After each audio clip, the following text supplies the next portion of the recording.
Bom dia, graças e paz. Estamos iniciando aqui outro estudo, a parte 2 do capítulo 2. Vamos iniciar então com uma oração. Grandioso Deus, esteja presente, conduzindo nossos pensamentos para a verdade, imprimindo em nossas mentes a sua vontade. Conceda-nos o Espírito Santo. É uma gratidão a nós termos acessado essa fonte de águas, que é a tua palavra, e toda a tua verdade. Em nome de Jesus, amém. Então, aqui na tela, vamos continuar a nossa leitura.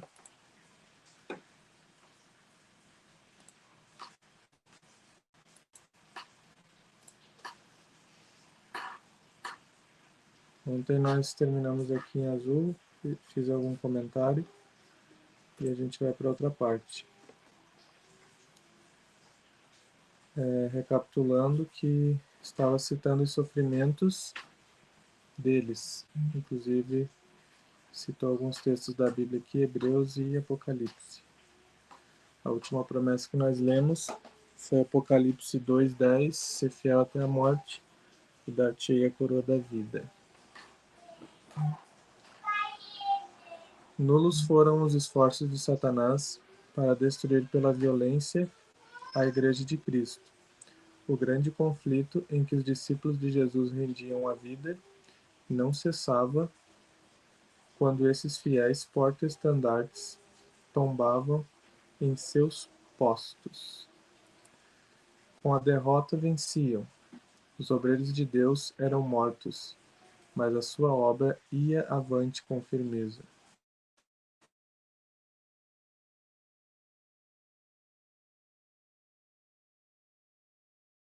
O Evangelho penetrou em regiões que eram inacessíveis mesmo às águias romanas, disse um cristão, contendendo com os governadores pagãos que estavam a impulsionar a perseguição. Podeis matar-nos, torturar-nos, condenar-nos. Vossa injustiça é prova de que somos inocentes. Tampouco vossa crueldade vos aproveitará. Não era senão um convite mais forte para se levarem outros à mesma persuasão. Quanto mais somos ceifados por vós, tanto mais crescemos em número. O sangue dos cristãos é semente. Então aqui está a referência dessas histórias. Milhares eram aprisionados e mortos, mas outros surgiam para ocupar as vagas. E os que eram martirizados por sua fé tornavam-se aquisição de Cristo, por ele tidos na conta de vencedores. Haviam pelejado o bom combate e deveriam receber a coroa de glória quando Cristo viesse. Os sofrimentos que suportavam levavam os cristãos mais perto uns dos outros e de seu Redentor. Seu exemplo em vida e seu testemunho ao morrerem eram um constante atestado à verdade. E onde menos se esperava, os súditos de Satanás estavam deixando seu serviço e alistando-se sob a bandeira de Cristo. Satanás, portanto, formulou seus planos para guerrear com mais êxito contra o governo de Deus, hasteando sua bandeira na Igreja cristã. Se os seguidores de Cristo pudessem ser enganados e levados a desagradar a Deus, falhariam então sua força, poder e firmeza, e eles cairiam como presa fácil. Então, aqui terminando essa parte, em resumo, o livro está bem resumido da parte dos mártires, porque ele é bem objetivo, ele tem partes mais altas a alcançar. Esse daqui é um dos degraus. Mas existem histórias, por exemplo, de 3 homens que foram presos por essas chamadas águias romanas. Eram os soldados romanos que iam caçar as pessoas. Então, 3 pessoas foram presas e torturadas e levadas à morte. Essa morte seria num lago, no inverno, onde estava ali nevando e gelo, muito frio. E esses homens eles iam ficar sem roupa lá dentro desse rio e morrer congelados. E esses outros soldados iam estar aquecidos e convidando eles a renunciar a Cristo. Então, esses soldados começou a passar o tempo e esses 3 homens, a fé deles começou a ser provada e de alguma maneira ficou somente o chefe da guarda, o capitão, o comandante e esses 3. E os outros soldados saíram. E quando eles perceberam, esses 3 homens, um deles ele começou a renunciar. E ele falou com esse capitão, com esse chefe, que ele desistia de ser cristão, que ele queria ir embora. Que ele queria ir para casa e percebeu que não era isso. Então ele soltou esse homem se aqueceu, vestiu as roupas, apesar de muito mal, mas foi solto, foi embora, foi mandado embora.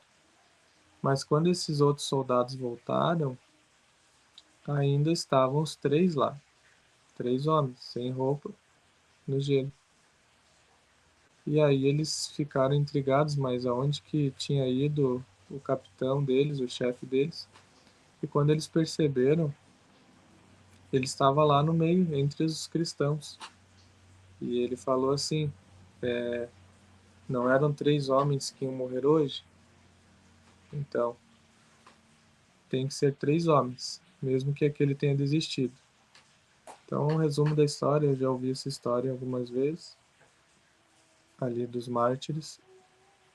Esse capitão, só por ele olhar a conduta daqueles 2 que ficaram fiéis até a morte, como disse ali em Apocalipse 2:10, isso comoveu ele. E ele, a ponto de ele deixar tudo e querer morrer com eles. Esse era o poder dessa igreja inicial que recebeu o poder do Espírito Santo.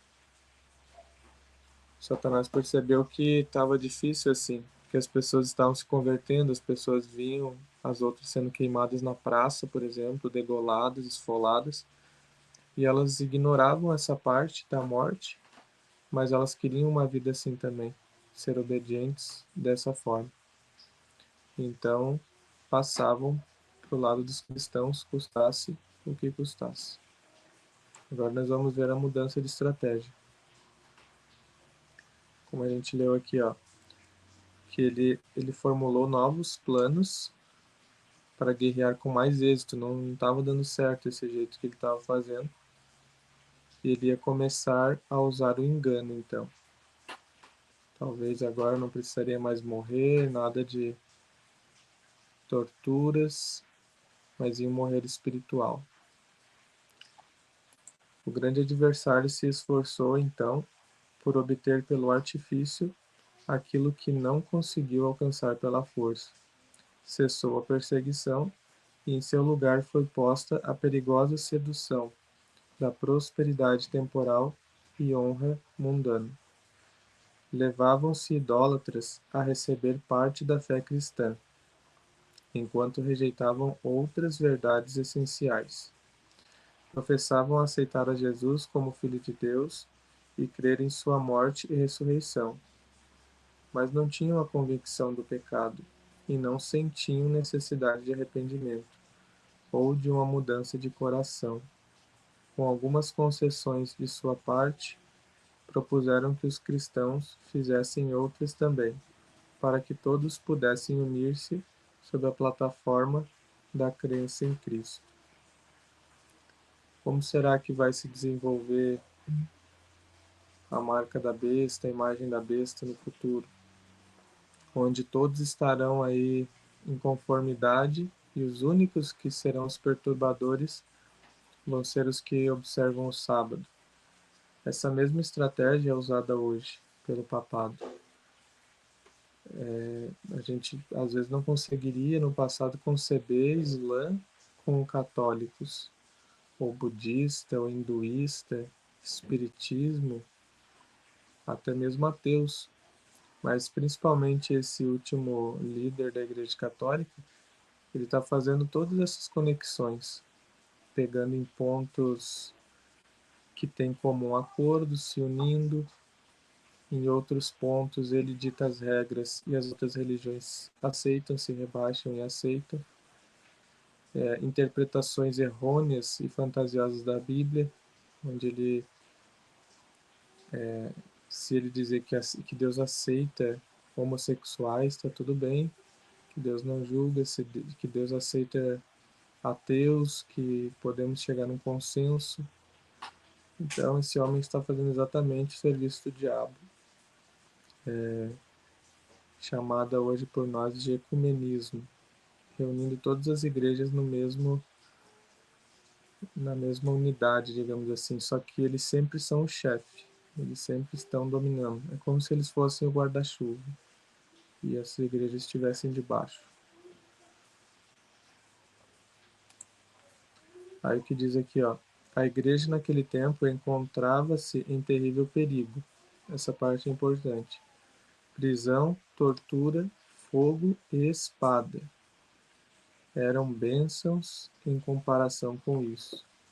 Alguns dos cristãos permaneceram firmes, declarando que não transigiriam.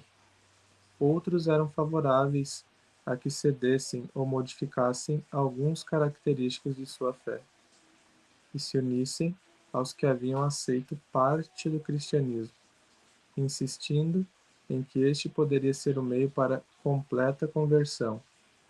Então aqui sempre argumentos de homens, que a gente rebaixa a verdade para que os jovens fiquem na igreja. A gente rebaixa a verdade para que os mundanos possam aceitar melhor. Mas a gente sabe que isso não acontece. Foi um tempo de profunda angústia para os fiéis seguidores de Cristo, sob a capa de pretenso cristianismo. Satanás se estava insinuando na igreja, a fim de corromper-lhe a fé e desviar-lhe a mente da palavra da verdade. Então, essa palavra aqui é importante. Capa de pretenso cristianismo. Essa é a nossa realidade de hoje. Essa capa aqui encobre vários crimes, principalmente famosos governadores, ousam proferir o nome de Cristo enquanto praticam abominações públicas. Isso é triste. A maioria dos cristãos, tá aí, ó, finalmente consentiu em baixar as normas. Baixar a norma, formando-se uma união entre o cristianismo, aqui, ó, e o paganismo. Esse foi o problema. Isso aqui se consolidou no ano de 321 com Constantino. Aqui no livro mesmo vai citar alguma coisa. Esse homem mentiu claramente que se converteu. Foi totalmente enganoso. Seus frutos demonstraram, continuou o mesmo ímpio,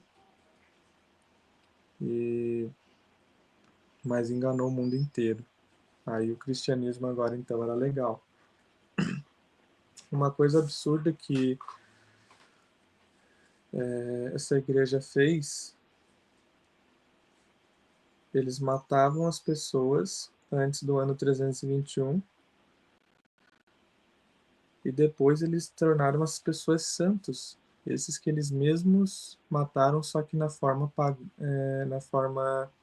estatal.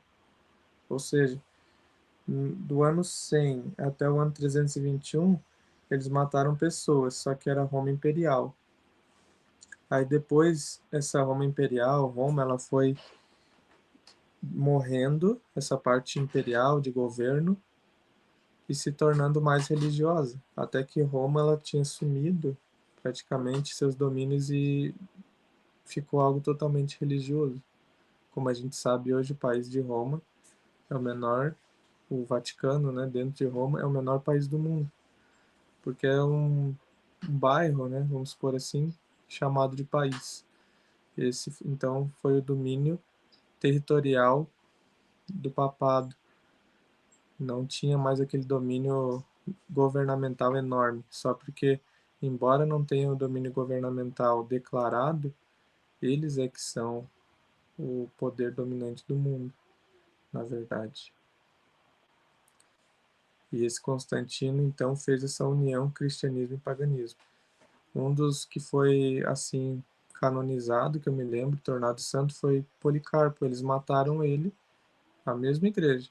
E depois que Constantino aceitou, não sei quanto tempo se passou, mas tornaram ele santo. Eles mesmos tinham matado Policarpo. Isso é muito, são muito, assim, terríveis, cruéis mesmo. Continuando aqui, ó.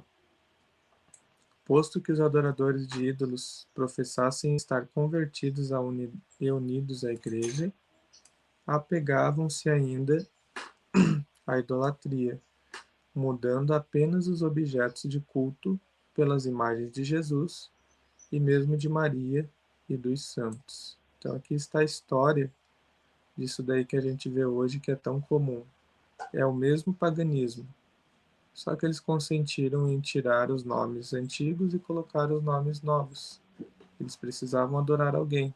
Então, que seja Jesus, Maria, Pedro, João. O fermento vil da idolatria, assim trazido para a igreja, continuou a obra funesta. Doutrinas errôneas, ritos supersticiosos e cerimônias idolátricas foram incorporadas em sua fé e culto. Unindo-se os seguidores de Cristo aos idólatras, a religião cristã se tornou corrupta e a igreja perdeu sua pureza e poder. Então Satanás conseguiu, não pela força, mas pelos enganos. Alguns houve, entretanto, que não foram transviados por esse engano, mantinham-se ainda fiéis ao autor da verdade e adoravam a Deus somente. Essa outra parte aqui é muito importante, mas vou deixar para a parte 3, que vai fazer uma comparação do tipo de classe de adoradores que existia, e sempre foi assim, aos fiéis, os que procuram obedecer e ter o caráter de Cristo, e os outros lá que têm uma profissão exterior, mas são mundanos disfarçados. Essa é a nossa meditação de hoje, nosso estudo. Vamos ficar por aqui e compartilhe esse vídeo, se inscreva aí no canal para continuar recebendo as notificações para o terceira parte. Essa semana vai terminar o segundo capítulo. E também que você possa contribuir com a doação desse livro. Será em dezembro, lá em Balneário Camboriú. Nós vamos distribuir, pela graça de Deus, 7.000 cópias desse livro. E também do outro livreto, que a gente já conseguiu, inclusive, ser patrocinados. Aquele pequeno, ele é um chamado para ler o grande, ele é um resumo do grande, muito compacto. Ele tem poucas folhas, mas ele vai direto ao ponto nas 3 mensagens angélicas e chama a atenção da pessoa para ler o grande, que é a grande controvérsia. Obrigado por ter assistido. Que Deus abençoe. Vamos orar. Querido Deus, obrigado por abrir a nossa mente, por nos ensinar a verdade e os porquês de que as coisas são assim nos nossos dias. Estamos aqui observando a origem do papado, da Igreja Católica e seus absurdos, para que a nossa visão possa mudar acerca dessa e de outras religiões. Vamos estudar ainda muitas coisas Assim como Jesus disse: conhecereis a verdade vos libertará. Se formos firmes até o final nesses estudos, a verdade irá nos libertar, porque nunca mais veremos as coisas como antes de ter iniciado. Obrigado por esse grande privilégio, ter sido nosso companheiro aqui, e que possamos continuar andando nos teus caminhos. Em nome de Jesus, amém.